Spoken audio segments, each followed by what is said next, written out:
24 hours later, let's talk Xbox.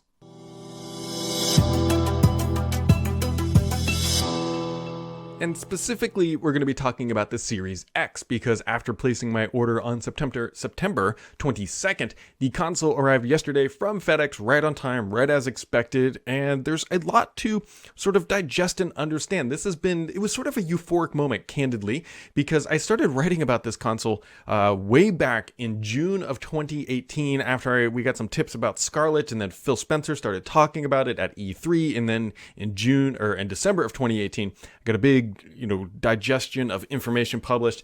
And so having written about this console for years, published millions of minutes of video and words and text and all that stuff, to have one in my house was just kind of, nice, euphoric. It was neat. It was sort of it was fun, and I really enjoyed it. And so there's a lot to sort of digest about the console, and this is not intended to be a comprehensive review because, candidly, I've only had the console for 24 hours, and it wouldn't do it justice, and there's other reviews out there who had it for a little bit longer, but there's some things that they missed having used the console, and some things that are worth discussing here.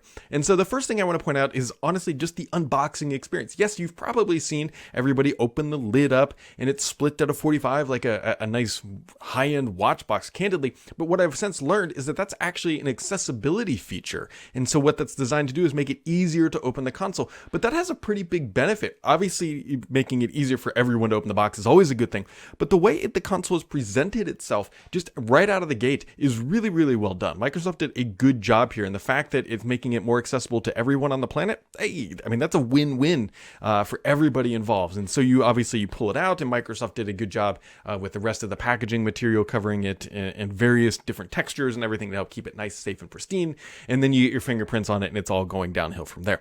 That being said, the setup process is exceptionally easy. This is no surprise, right? You just plug it in just like your other console. You should probably make sure your HDMI cable is a 2.1 compliant cable before you just go plugging in the old one in. If your TV supports that functionality, that's one thing I did have to swap out since my LG C9 supports the wide gamut of everything that the Series X has to offer. So that being said, what are my impressions after the first 24 hours? Well, there's a couple things to note, right? The very obvious is that, hey, it's really, really fast. That is, there's no other way to describe it, right? You turn it on even without it being in the suspended state. Like if you turn it from all the way off to all the way on, it's crazy fast, and it's faster than realistically the TV turns on and gets to the right setting using the CEC settings that are built in. Really fast, no question about that. It's really good. I will say, other than that new boot animation, which sounds great if you have a 5.1 and or better setup, it sounds really wonderful. It is a little mundane. I mean, if you think about it from the perspective of previous generation consoles like the 360 or like a Nintendo Wii, there was always this sort of like magical thing that they were pushing. Like we had Kinect, or we had interactions with like the Wii, and that's what consoles typically bring. And when you turn on the Series X, it like looks almost exactly identical to what you had with your previous generation. Now, if you're coming brand new into the Xbox ecosystem, this is a completely moot point because you're not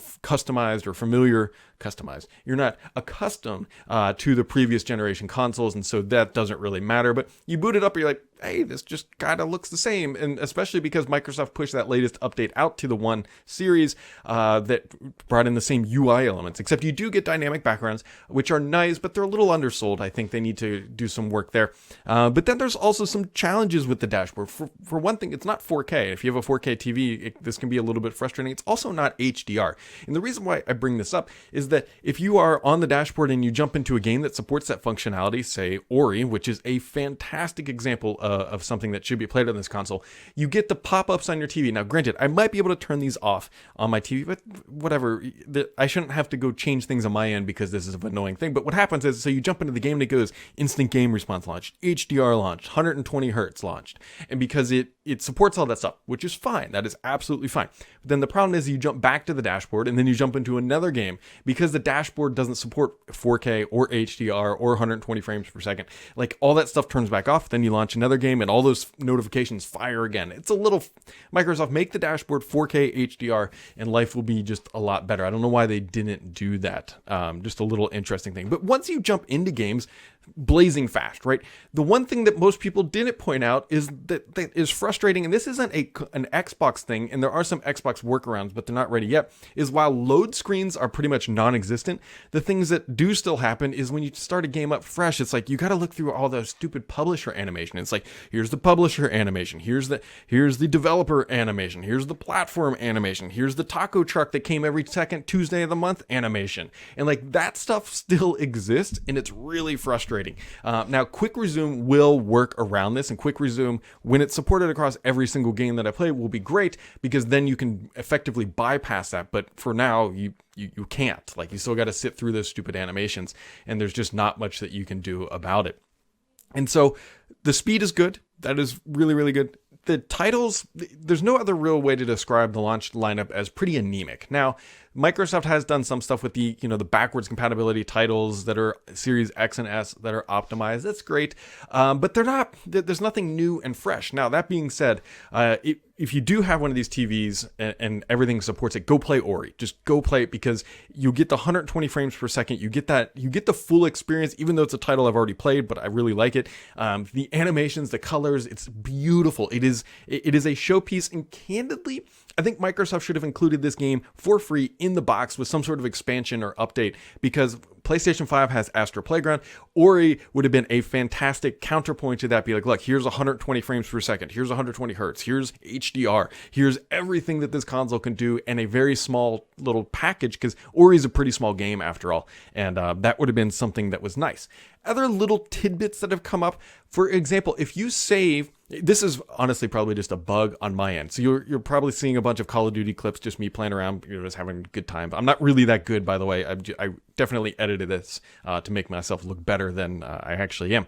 That being said, if you record a clip, at least on my console right now, if you record a clip in 4K HDR, when you hit save during the game, my audio is like dropping really, really bad in my headset. Like, it kind of gets kind of scratchy. It only lasts about 15 seconds, but it's every single time that process is initiated that it happens. So just be aware that the software is still needing to be refined, and that things aren't perfect quite yet.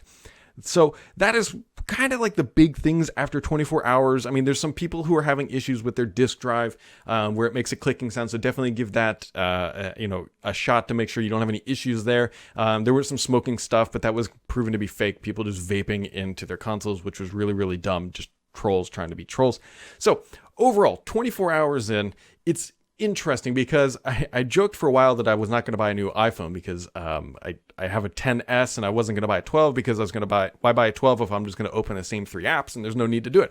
Although I did spend $500 to buy a console to play the same 2 games I've been playing for years at this point. That being said, I'm very much looking forward to the new Call of Duty that is going to be launching tomorrow, or depending on when you're watching this video, it might already be live, that will take full advantage of the 120 frames, and it will be a true next-gen experience. And so that's why I'm getting this video out now, is because things are going to change, and that's why this isn't a full review, because we're still waiting for that. So the best way I can describe the Series X right now is that it's a Ferrari with snow tires on it. And what I mean by that is the actual hardware in itself and the performance is fantastic, but it's being held back by the tires, because they're snow tires and not summer performance tires. We need the content, the games, and everything else that will really flesh out that experience, the Ori-like titles, for the next generation console that are getting the true value out of it. Now, there's a ton of reasons why this has happened. We all know what's going on in the world. We all know what's been transpiring for the past 8 to 10 months at this point. And I fully understand and sympathetic, and candidly, it's not holding back sales at all. Actually, Phil Spencer said, hey, we're having the best launch ever, most amount of consoles sold, which to me says it's over 1 million, because I believe the Xbox One, they said they launched 1 million consoles in the first 24 hours. And so they have sold a ton of these things, and it's clearly not impacting sales. And so while we are waiting for more content to arrive, we have, effectively a back catalog, which is okay, but we'll have to wait for the new Call of Duty and other titles that take advantage of what the Series X truly offers, because right now it's this really cool device. Granted, it's a little ugly, especially on my console entertainment center. We have this really cool device, but we don't have a lot of content for it yet, and that is something we have to wait. Now, typically consoles last 7+ years, and by the time that this thing is getting close to the end of its life cycle, this narrative that I'm talking about now, heck, in probably a month, it'll be much less of a deal. But for people who are just now getting their consoles, it's a valid point. So at the end of the day, am I happy with the Series X? Yeah,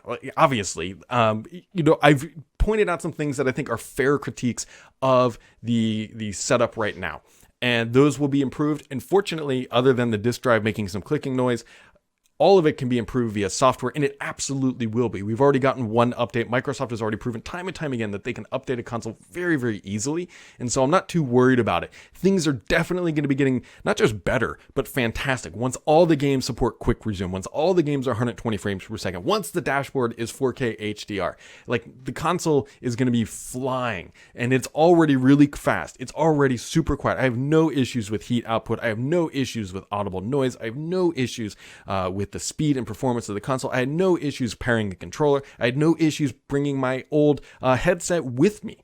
So I had no issues with the Elite Series 2. So everything just worked as Microsoft promised. We're just waiting for those software refinements and the games to show up, and then things will truly feel next gen.